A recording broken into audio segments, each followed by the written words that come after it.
Gerhard Prange is hard at work. It's like being back in school. The 63-year-old has dictation today.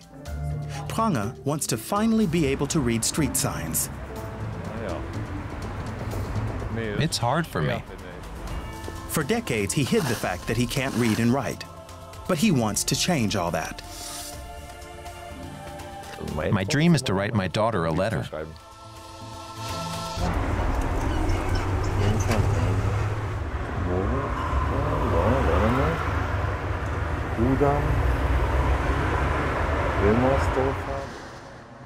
What does that say?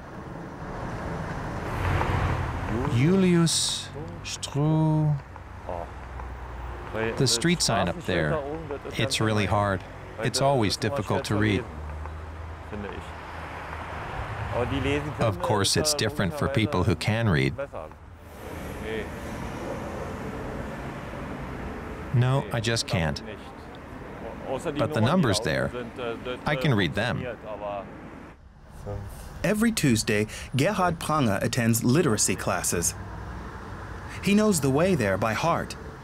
He knows which buses to take and is familiar with the street names. But if he has to go somewhere new, it's more difficult. Sometimes I invent excuses because I'm a bit ashamed. I put on a Swiss accent. Excuse me, please, could you help me? I'm not from around here. Then they help me. So tricks like that? Yes, they're the kind of tricks you have. It usually works. People are friendly, and they help me. In Germany, there are about 6 million people who can't read or write properly. Places like the Lerncafé or Learning Café in Berlin aim to help.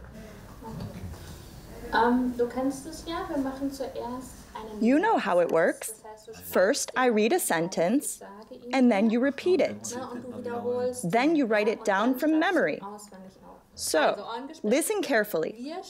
We put too much salt on our supper. We put too much salt on our dinner. Supper. No question, this is hard work. Teacher Susanna Angulo smiles encouragingly. Try it.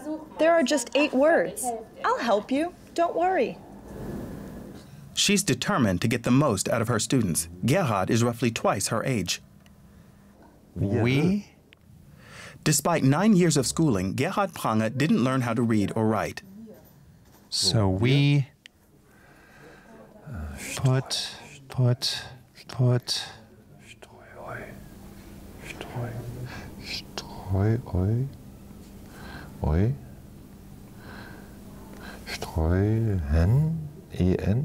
This is not the first literacy course that Gerhard has attended.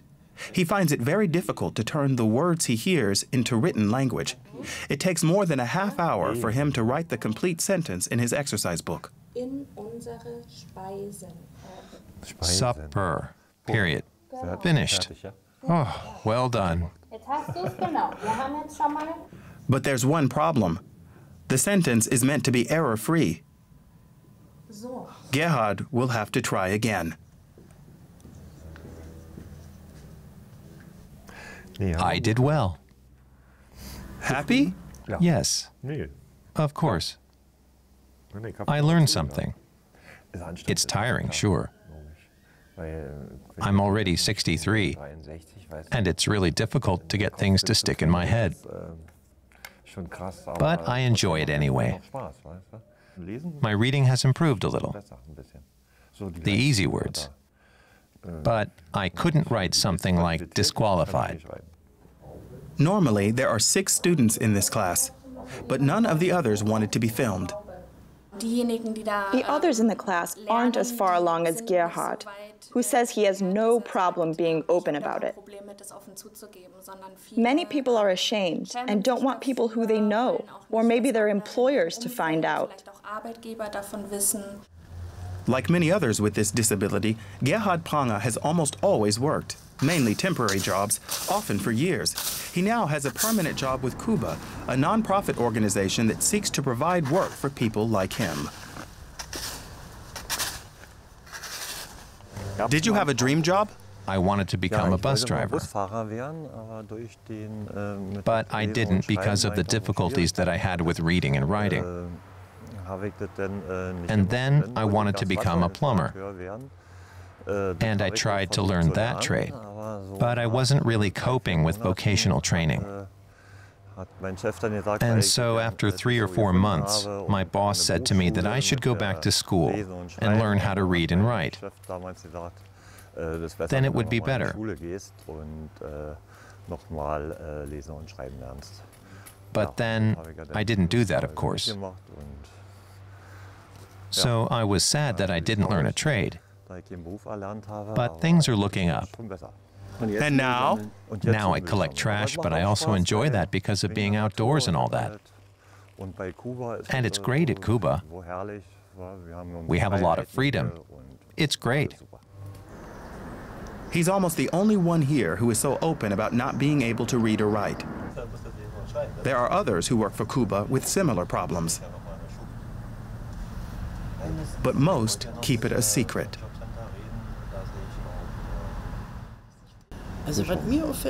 I've noticed that men talk about it more openly than women. Yes, the women tend to talk about it less. They're really ashamed, unfortunately. The men are also ashamed, but the men tend to be more open about it. At least that's the case with me. I decided that something had to change. Gerhard Prange is divorced and lives alone. He's a recovered alcoholic. 10 years ago, he decided that it was time to come clean. No more secrets. A decision triggered by the fact that his daughter was just about to start school. Unfortunately, I wasn't able to help her, apart from math. I could help her there, but that's not enough. Reading and writing are very important skills these days. And I have always wanted to be able to write to her, but I can't, at least not without making mistakes. I'll keep on trying. I'm only 63. When I'm 65, I'll definitely write her a letter. His daughter didn't want to appear on camera, but she's proud that her father is addressing the problem. When I see the planes flying past, I always think, you'll have to fly to Sweden again someday. I start daydreaming. It's beautiful up here. The view is wonderful. He has fond memories of Sweden. He spent some of the best days of his childhood there. Going to school in Berlin was a painful experience. There were 40 of us in one class back then. It was really hard to learn with so many pupils. And the teacher, who was probably a leftover from the war, he used to hit our hands and make us stand in the corner. Okay, standing in a corner is not so bad, but hitting our hands was. That was what I had to go through. There were 7 of us children in my family. Then my mom sent me away. I was sent to Sweden. I was 8 years old.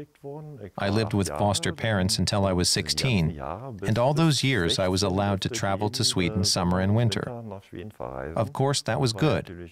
I learned Swedish, and I can speak perfect Swedish. Whenever I speak Swedish, then I also think in Swedish.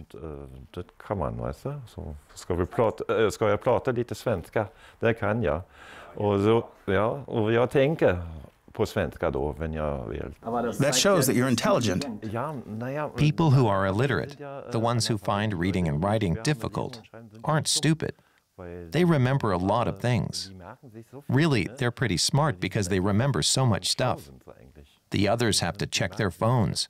Where's street such and such? And you just know that the street is to the left or to the right.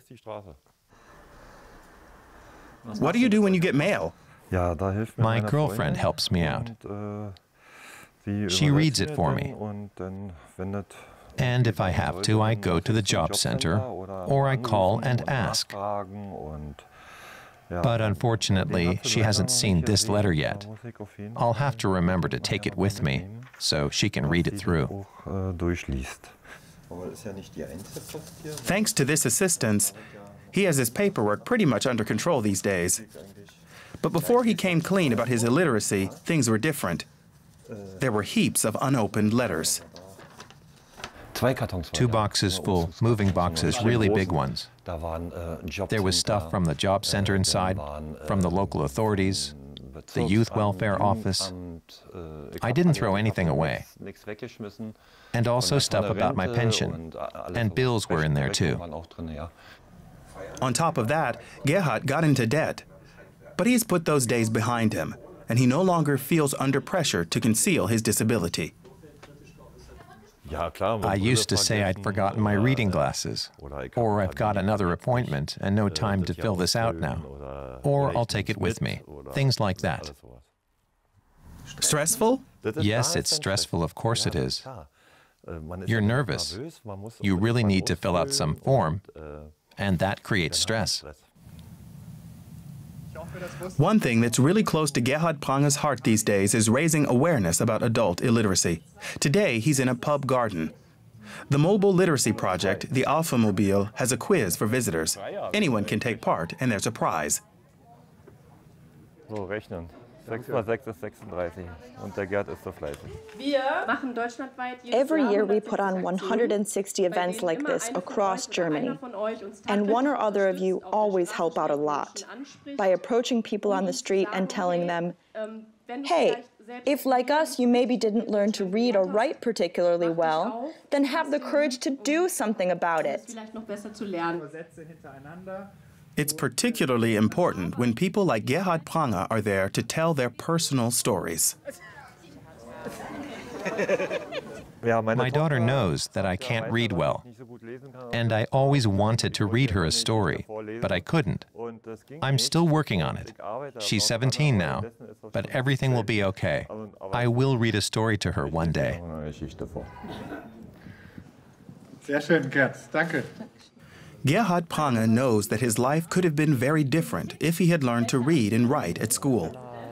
And he's very keen to pass on that message to others. Da mussten wir aufschreiben, weißt du? Und immer noch dann die Tasse, der Teller und so alles, weißt du? Und der Teller, die Teller. Nee,